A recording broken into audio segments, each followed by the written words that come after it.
How to transition from a manager to an executive leader? I get asked this question many times. All leaders have to start at the bottom, prove their worth, and rise up that corporate ladder. If you're a manager trying to become an executive, you need to understand something straight up front. Being promoted into leadership is not about working harder, it's about thinking bigger, influencing wider, and delivering outcomes that matter at the business level consistently. So here's the truth. A lot of managers never make it to executive ranks because they stay stuck in that manager mindset. They manage tasks, people, schedules, and performance. So, what do executives do? They manage risk, reputation, direction, profit, and strategy. Today, in episode 260 of Tuesdays at 2, I'm going to walk you through exactly what you must change if you want to go from the manager rank, being seen as a strong manager, to being recognized as an executive, a potential executive leader. I'm Martin Buckland, a global executive career management practitioner. Over the last 30 plus years, I've helped hundreds of clients rise the ranks. Many are now at the C-suite across the world. So stop confusing busy with the word executive. Let's start with a brutal reality check. Most managers are busy. Most managers today are exhausted. That's the way we live today. Most managers are even impressive, but none of that guarantees your executive potential, because executive leadership is not about being the hardest worker in the room. It's about being the person who can answer the questions like, where is the business going? What's stopping it?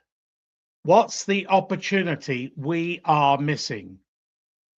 What's the risk we are ignoring?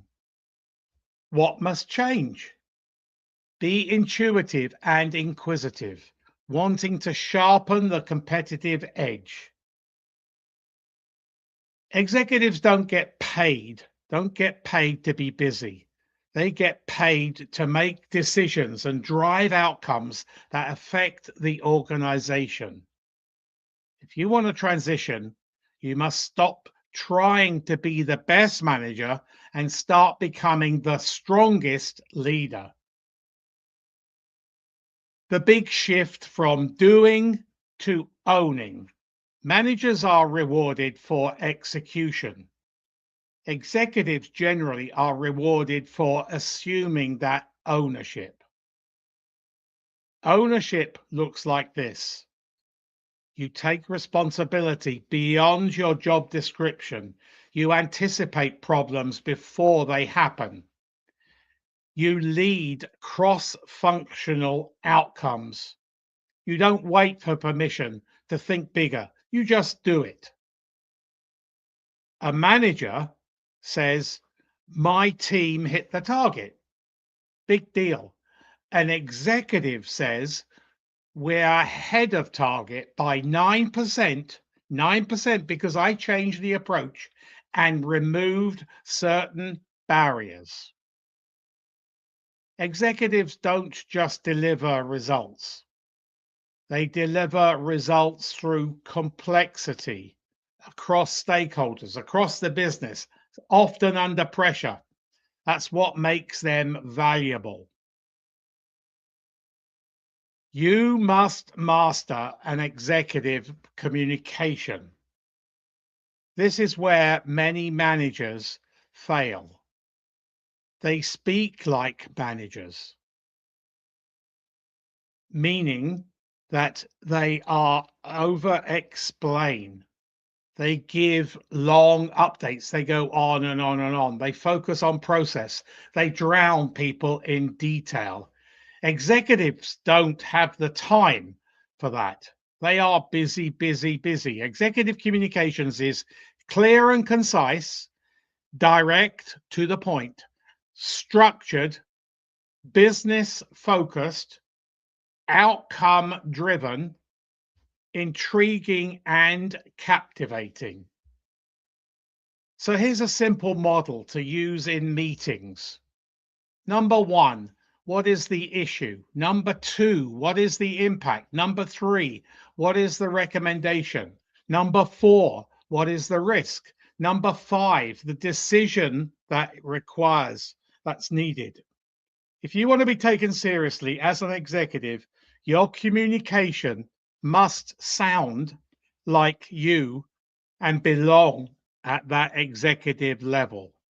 Because here's the truth. Executive presence is not a personality trait, it's a skill. So you need to start thinking in money, risk, and strategy. Managers focus on people, productivity, deadlines, performance.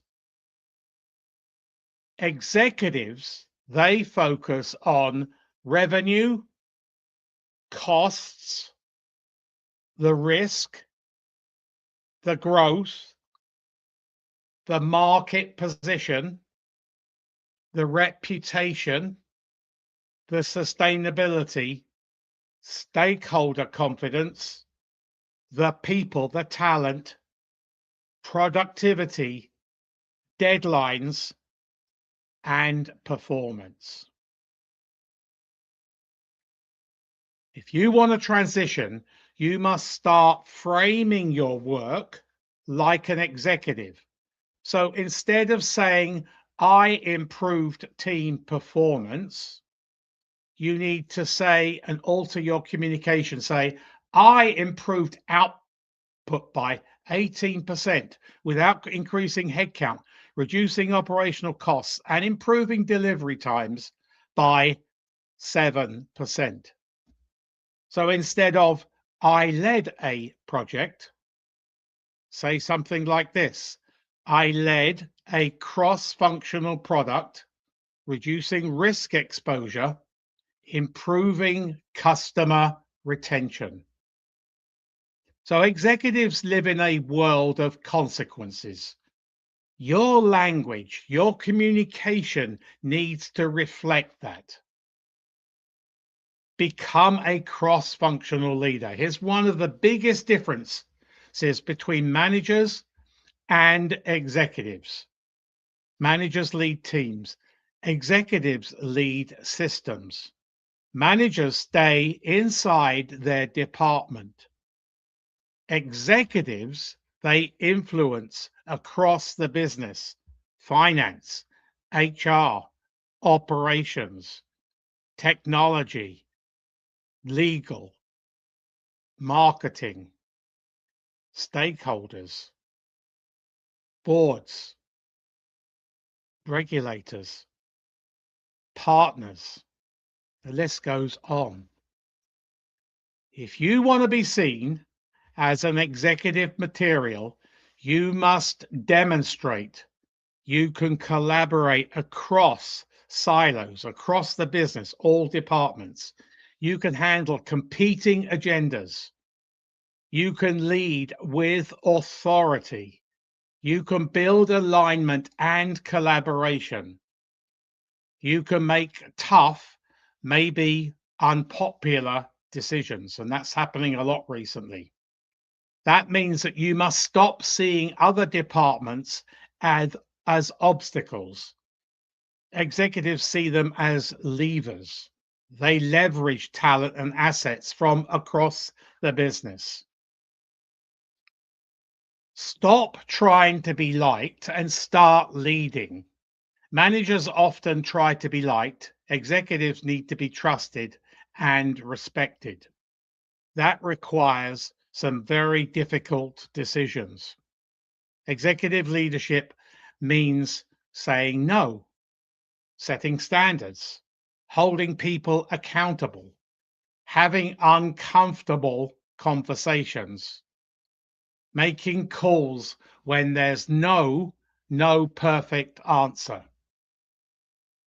If you want to rise through the ranks, you need to stop trying to be the nice manager and start becoming that leader who can handle pressure, conflict, complexity, ambiguity, challenges, and more. Because executives are paid to lead when things get out of order and are messy. So you need to build your internal brand like a CEO would. Most managers have a resume, a CV. Executives have a reputation. Let me repeat that. Executives have a reputation. The people who get promoted are usually not the ones who sadly deserve it most. They are the ones who are visible, trusted, recognized, positioned, very important, talked about positively when they're not in the room. They have a strong and resonating personal brand, their unique promise of value. So you must ask yourself, what do senior leaders associate your name with? Reliable manager, hard worker, good with the team, or strategic thinker, business minded, trusted and respected leader, calm and collected under pressure, delivers results across multiple functions. Because promotions at the executive level are not purely performance based, they are confidence based. Here's the 5 things you need to do this month if you want to reach the executive level.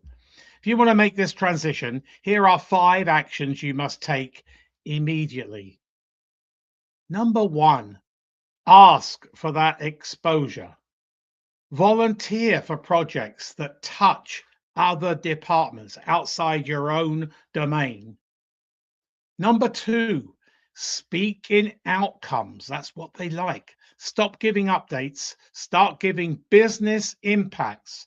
The more metrics you gather and articulate, the better it's going to be for you. Number 3, build and maintain those relationships with senior leaders, not to suck up, but to learn how they think. Ask for informational interviews, ask to shadow them. Number 4, learn the business numbers. If you don't understand the commercial side, you're not ready for an executive leadership position. Number 5, start acting like you already belong at the executive level.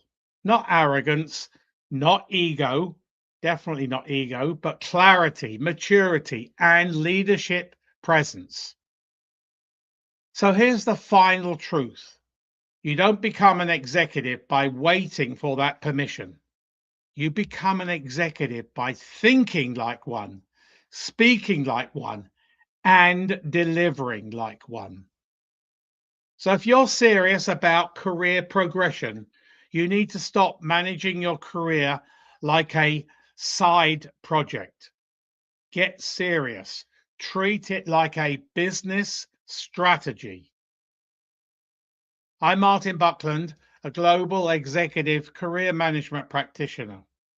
Your career is your business, and you need to manage it like a business. For much more information on overall executive career management, please visit my YouTube channel, Martin Buckland, and press the subscribe button and the bell button where you will be notified of many forthcoming videos. So what did you learn today? Have I provoked you to take a more constructive, proactive approach to reach the executive level?